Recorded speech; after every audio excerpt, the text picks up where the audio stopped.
Hey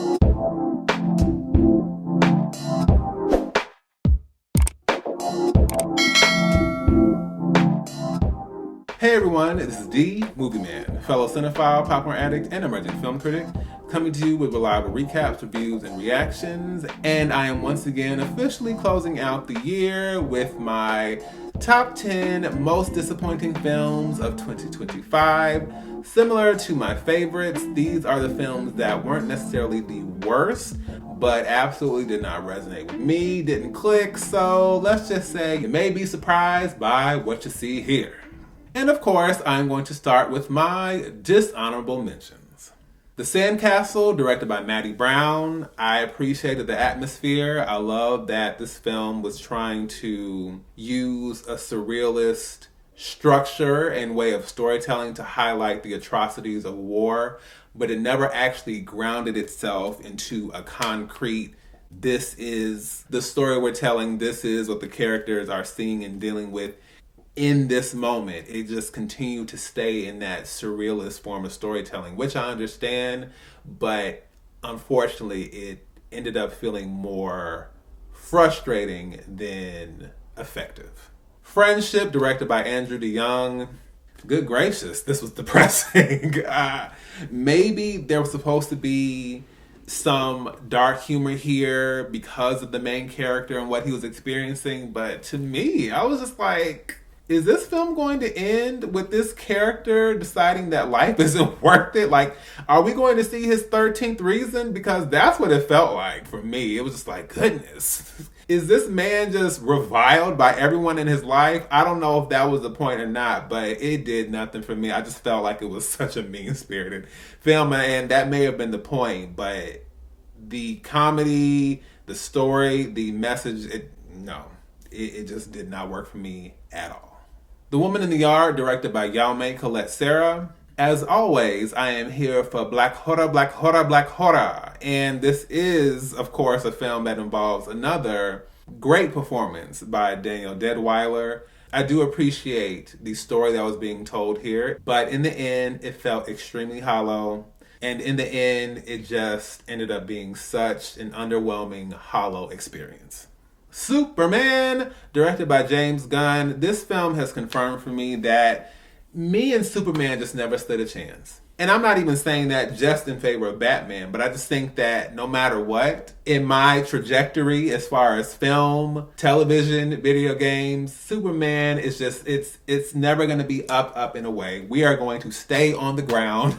And this film, I just feel like with the tones, the performances, it just was another reminder that Superman has his own world and his own fans, and I'm just not one of them. And that's just okay.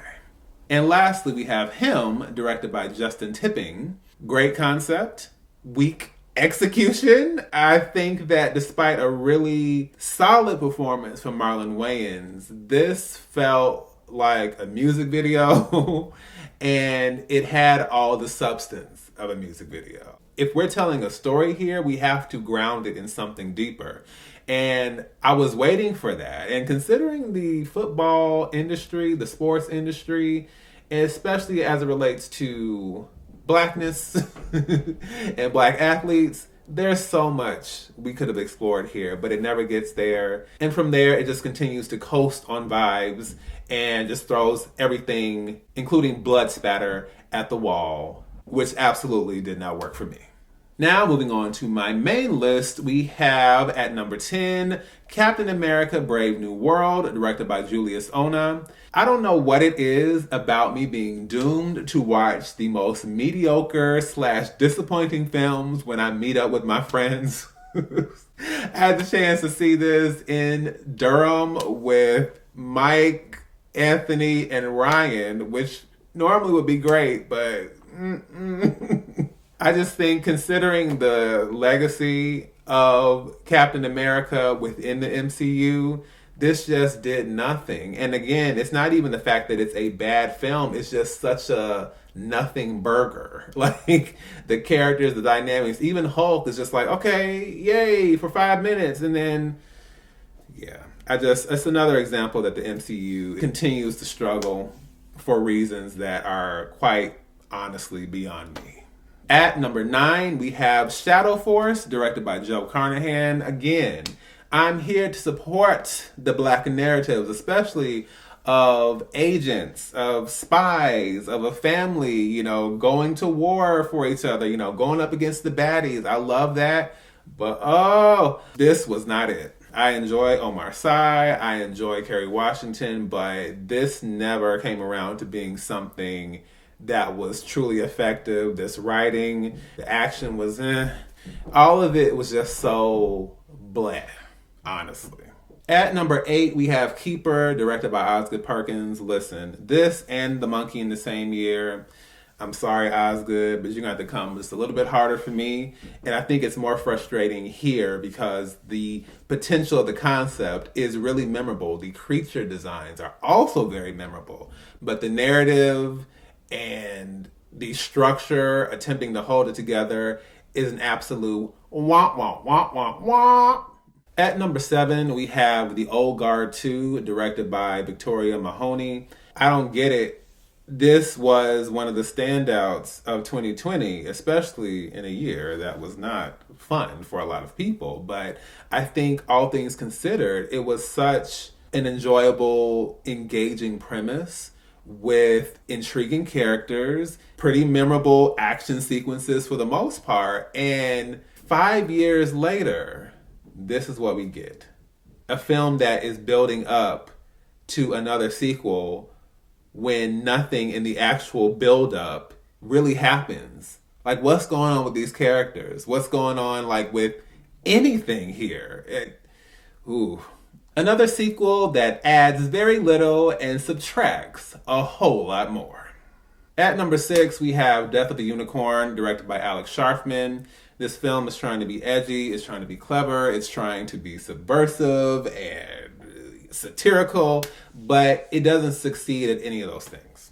Even the one thing that I think is the most intriguing element about it, which is these darkly disturbing, creepy, horror-esque portrayals of unicorns, just feels sidelined by a bunch of weak, ineffective, unfunny conversations and dynamics. All we needed was an R-rated Jurassic Park with unicorns.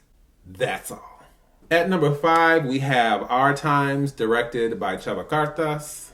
This was so bizarre to me because this could have so easily just been a nice, enjoyable, charming, quaint, lighthearted time travel story. Of course, with a Mexican lens. But then you take this bizarrely nonsensical gender war dynamic and forces it in a way that makes absolutely no sense. And you use that as a way to create a wedge between these characters that never would have technically existed given what you help us understand about this husband and wife duo. On top of that, we then use that to jump forward to an ending that makes even less sense. To reference the concept of the film, this was very much not worth my time.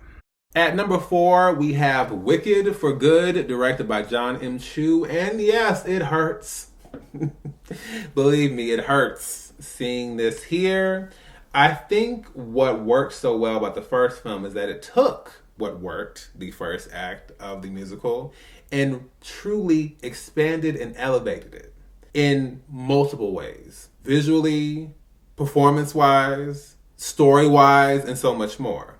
This simply replicated all of the same issues from Act 2 of the stage production. And it slightly expands, but it doesn't really elevate.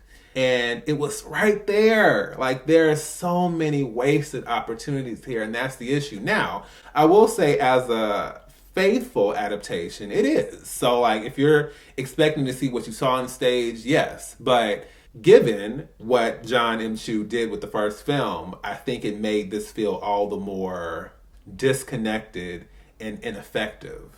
So maybe he just raised the bar a little too high for himself, I guess.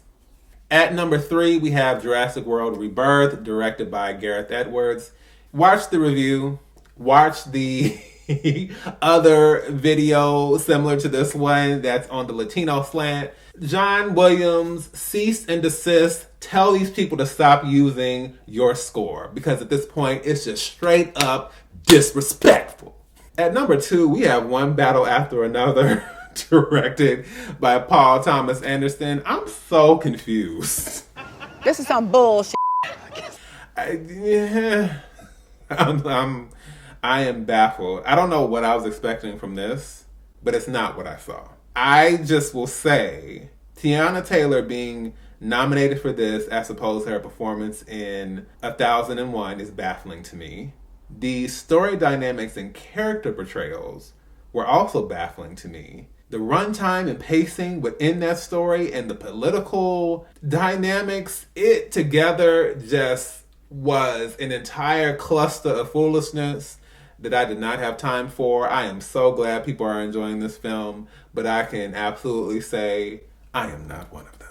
And at number 1, this may or may not be a shock. It's not a shock to me. But at number 1, we have Ella McKay, directed by James L. Brooks. And it's not even the film itself, it is, but again, the talent involved. James L. Brooks, Terms of Endearment, Broadcast News, The Simpsons, and so much more. Are you kidding me?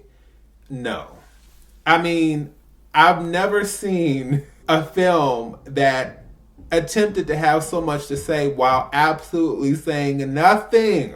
And I do mean nothing at all. What a waste of talent, resources, and most importantly, my gas.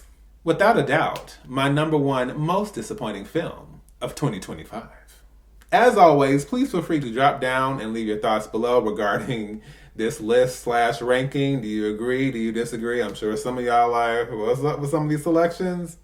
Hey, all I can be is me, and me is all I can be. So with that being said, please feel free to let me know your thoughts. And in the meantime, a very, muy feliz año nuevo. And until next time, this is D, Movieman, signing off.